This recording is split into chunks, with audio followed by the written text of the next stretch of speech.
Welcome back to the channel. Hope everybody's doing okay. In today's episode I've got an oil boiler to fit.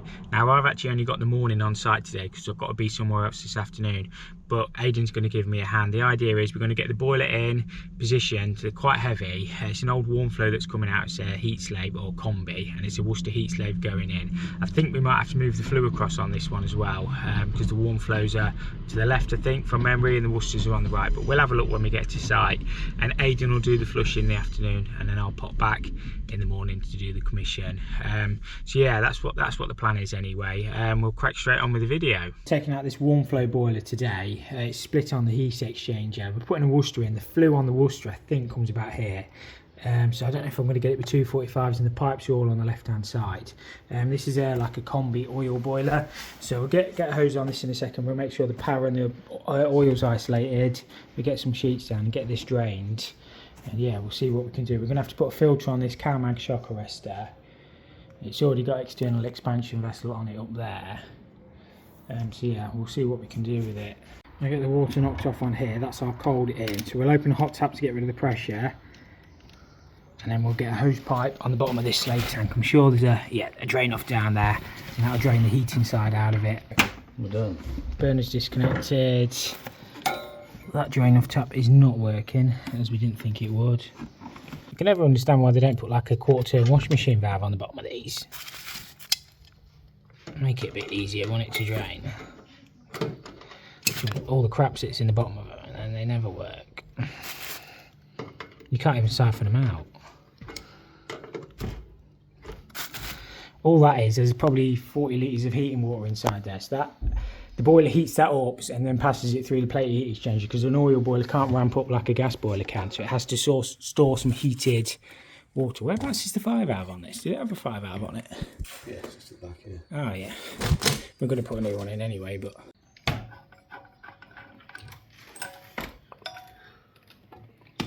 expansion, you know.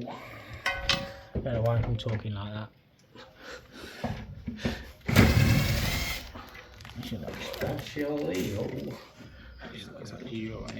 Yeah, that boiler's been leaking at the back. That end panel's gone all funny. They said it was leaking behind. It's probably not a bad idea to mark all your pipes up. It doesn't matter how many times you've done a job, it always just pays.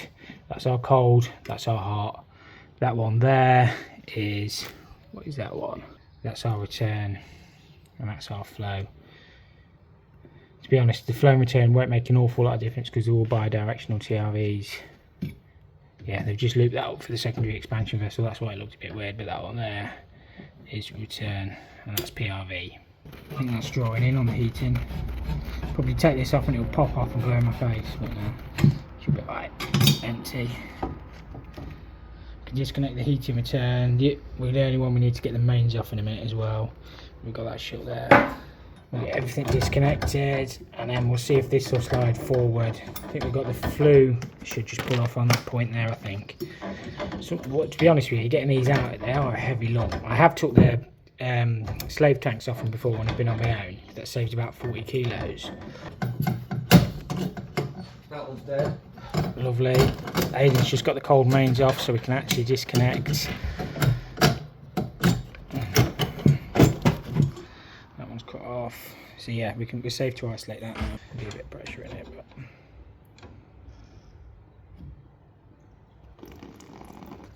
that's dead enough for me. That's got all the pipework free and disconnected, electrics is free, flue is free. We're just going to have to get the oil isolated now and cut this here. On the Worcester it does come in on the right hand side. You can bring them on the left hand side. We just sort of have to see how it, they kinked that there didn't they? See how it falls. And we're going to put a new 5 valve and a filter on outside. There's actually 3 oil boilers in this place, but I think this is the one we want here for our line. They do the ones in the main house, and then this is the annex. Horrible stuff in it, oil.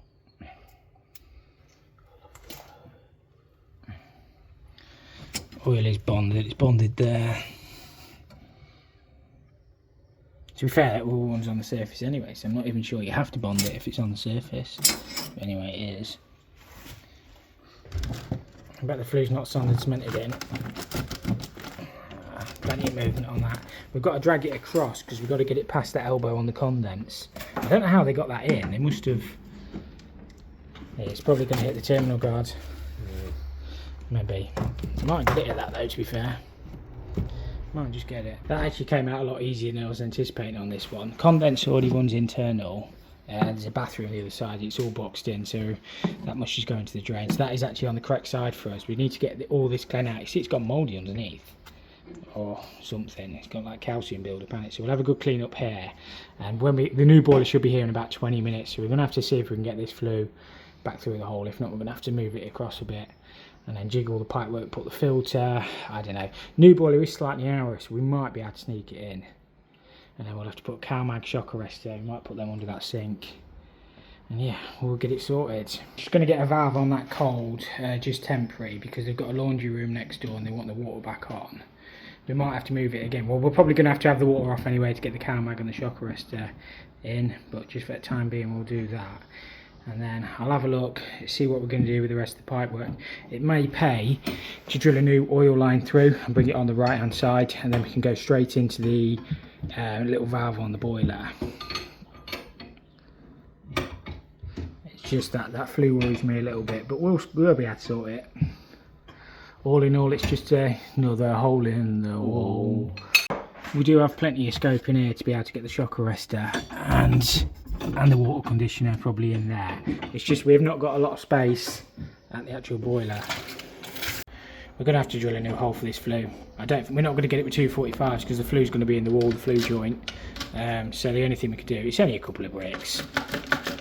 So yeah, we'll get that one ripped out, get a new flue hole through. The pipework comes at this side, so that's your flow, that's your hot, that's your cold, your return. So we'll get all these jigged in behind. The filter, we might just have to set, I don't know. We've got one of the Worcester microfilters. Sometimes you can actually get them in the boiler, but maybe make it a bit tight. We'll have a look at it. But that flue is priority, I think. Get that done. New boiler is slightly narrow, so it's going to sit to there. PRV comes about there on and everything else is pretty much plain sailing. Just had to climb through a field of stinging nettles, and please didn't put my shorts on. Look at them all. This flue pulled out.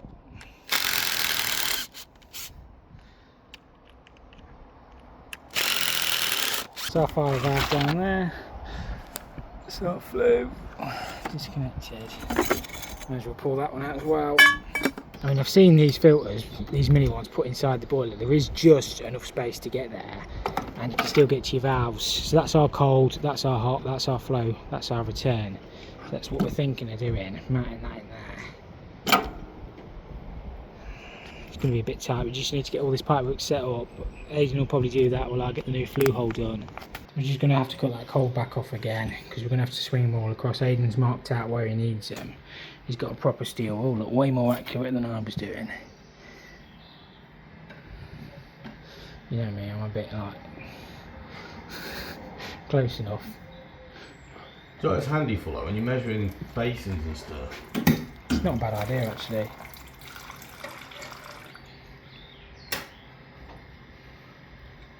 Cold. Just a cold. Just a bird. Gets them out of the way then, doesn't it? I'll go outside and core it from outside in. The flue. Just get a pilot through.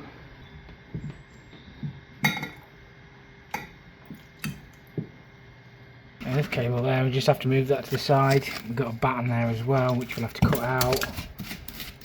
Yeah, that's why I didn't just go flying through from the outside, because I half expected there to be a cable in.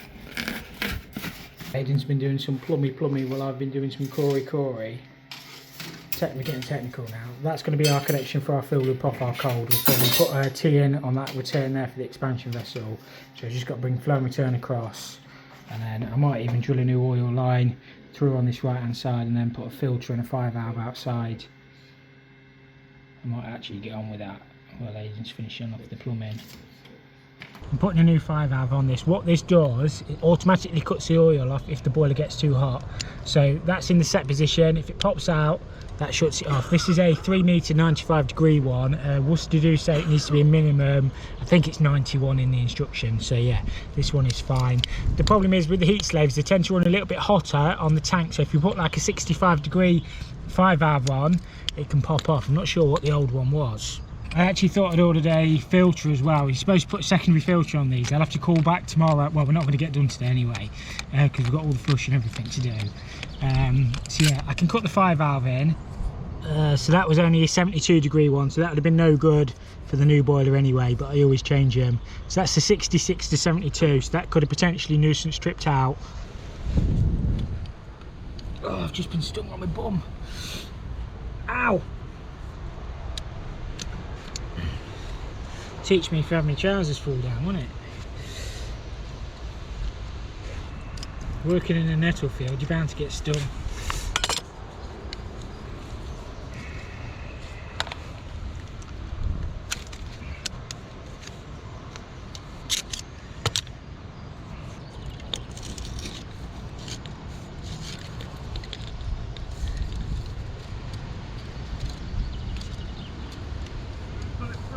Yeah, it needs to be. It needs to be about 450 in the room.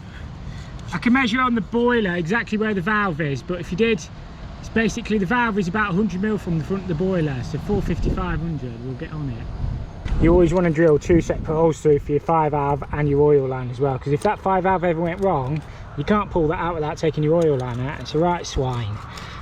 So yeah, they've not even sleeved that. Yeah, you're right, mate. It'll wiggle out. I can break it off anyway and it'll pull out.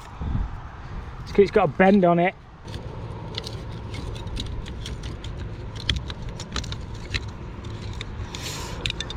That should pull out from your way now, mate.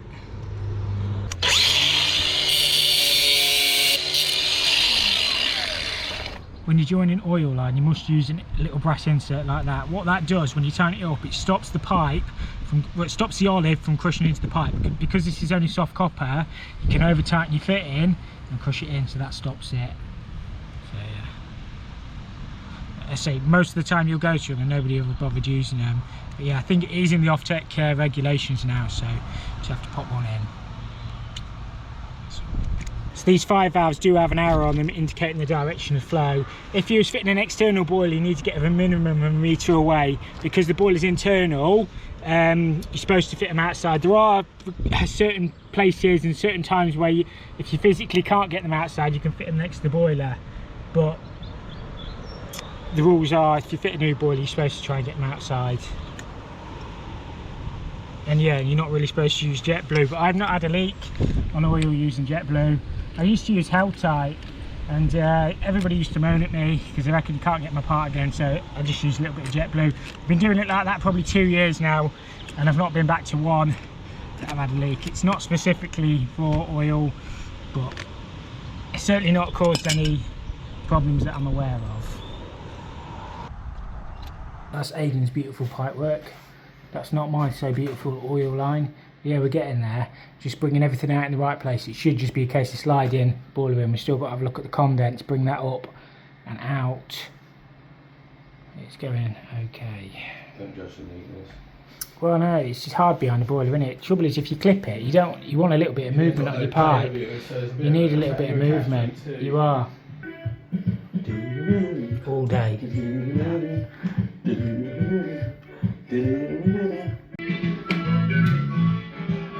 Now's the point where we find out none of it lines up. So that's got the boiler just slid in position. I think, well, we can jiggle it around a little bit, but that one we're going to solder that M&F on, bring that filter up, and then these hot and colds just line straight through. Got the PRV to do. Oil line should be inside the boiler, unless we've lost it in insulation.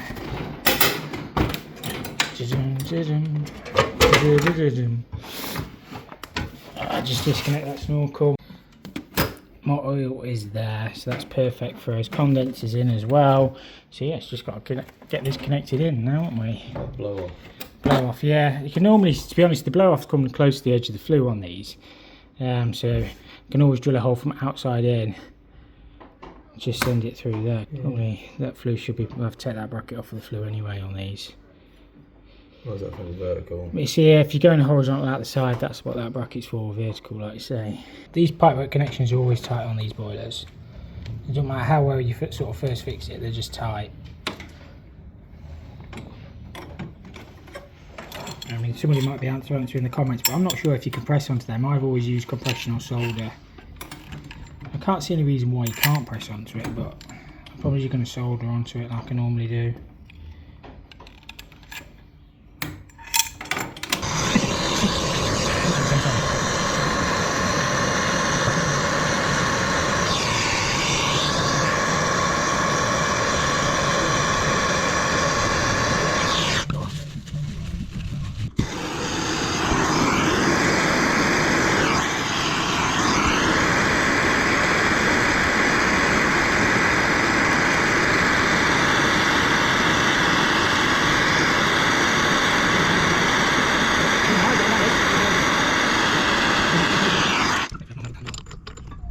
Quite tight on them filters, but you can still get to everything. So this bit here is only for the pipework connections anyway, and you can whip it all out. I've seen them where you know, in the system boilers where there's the regular boilers, where they've put them where the expansion vessels are as well, actually inside the case. It's quite neat. I've done it once on a job, I think. I went to a job and it had been done like that. I thought, actually, that's really neat. It just fits in there lovely. I mean, in theory, boiler manufacturers, they could put a filter inside the boiler if they wanted.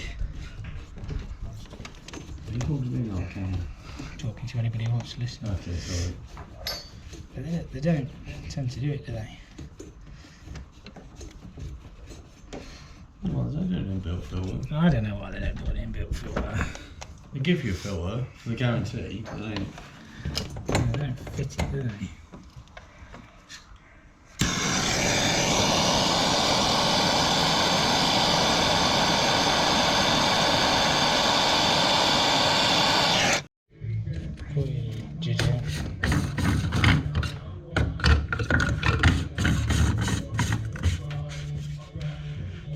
That's all piped up. We've just got the oil line, the flue, PRV. I've actually got to get off in a few minutes, so I've got to put the fuel loop on as well. But I'll be back in the morning to commission it. Aidan's going to get it all flushed out. So yeah, at least we've got the boiler in position and sort of piped up. It's a cold all on, isn't it? cold on. So isolation valve now, it's all on, isn't it? Get some water out the taps. Still got the flue to do. I've got to get off, but nice to know that I've got no leaks. I don't want him blaming Theo for having leaks. So we've got our cow mag and our shock arrestor in there. That's straight off the mains. That's feeding into the boiler. So that's just for the warranty. What this does, this takes the scale out of the water. So there's like a magnet inside. It realigns the particles. And the shock arrestor takes up any shock in the pipe if there's a water meter fitted. So it's just in the manufacturer's instructions. That's got the new flue in. We've got a little bit of patching up to do here. I'm probably going to end up taking a couple of these bricks out and blend it in. There is a black guard that goes on there which will cover sort of up to there, and then we've got a terminal guard to pop on as well. That's an easy one to sort. Aidan's just getting it clamped on inside, so the flue will all be nice and secure. That's the oil line up connected onto the bracket with an insert in there. Just need to nip that one up. This should nearly be ready to fire now. We've got the flue in, system's all flushed out, we're at 1 bar, PRV clips on there, not the PRV 5 valve. What am I saying? Oh, we just got to wire it up as well. Where's it clip on? Just into that one there, they do. Okay. Important 5 valve rating. It's be 85 degrees or above. We do need to check the baffles in this before we fire it up as well. We're going to leave it on 21.5 kilowatt. We have done a heat loss for the building. So we have got a flue damper in as well. So we're going to get this burner set up. First thing we do is set put pressure, and then we just set the air up on it. It's manufacturing instructions. The CO2s need to be 12.5 on these. That's just got it wired up. We're using the external EPH controller on this boiler rather than the Worcester controls. Careful of that, that's all live, Thomas. I've got the oil on. Oh, the oil's off on the tank still, I think. I'll go turn that on. I'll get a pump pressure gauge on this.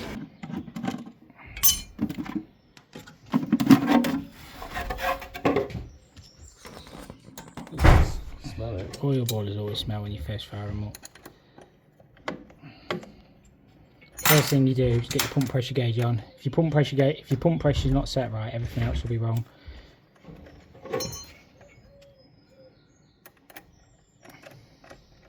I do have a T-bar Allen key that fits these that Worcester gave me.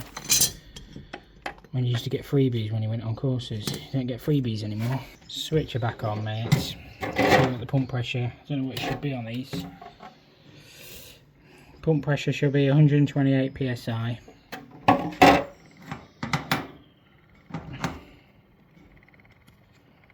I'm a pretty old gauge, but you can still see it.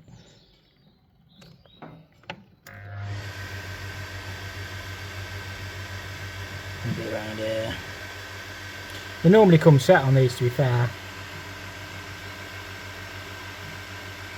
This should run 3, 2, 1, fire. Yeah, that's 125. Yeah, it's 128. That's bob on. We'll let it run a minute. We'll get the analyzer in, set the air up on it.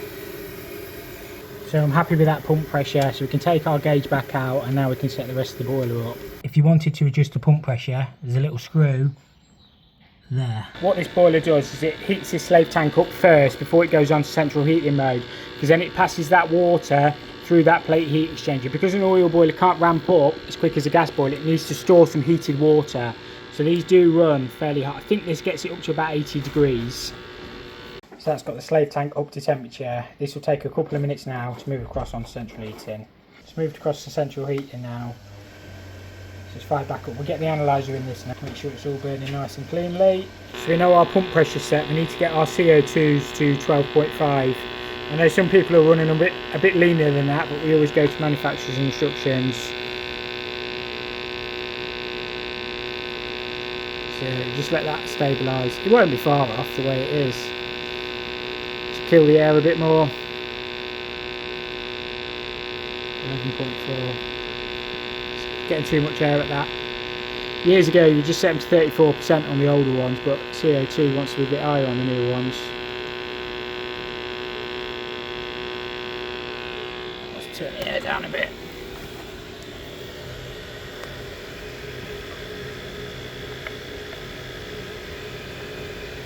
That'll bring the CO2s down, the excess air down, the CO2s up and the excess air down.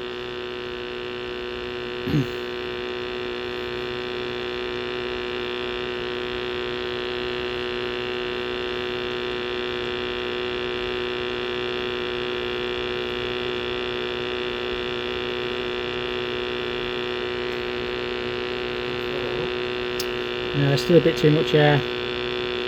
Let it stabilise.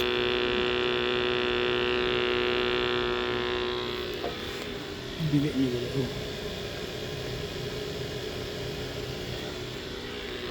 Don't I'll be far off at that. Let that air come down a little bit more. The CO2s will go up. That's got that job all sorted. They are hard work oil boilers. I've had a hard week this week, to be honest with you. We've had a bathroom strip out and it was super tough. Everything was, you know, glued in, stuck down. It's just physical hard work. Us plumbers aren't really used to it, I think. But no, it's been hard graft really, and my body aches, you know, when you get like that, don't you? You just like feel really tired and knackered and achy. But yeah, we'll be all right. We'll keep grafting through. So yeah, that concludes this video. Thank you so much for watching. Oh, we did the soapbox scrutineering the other day. We passed that as well. Those who are following the soapbox thing we're doing on the channel. So yeah, I just thought I'd update on that. So yeah, thank you so much for watching, and we'll catch you next time.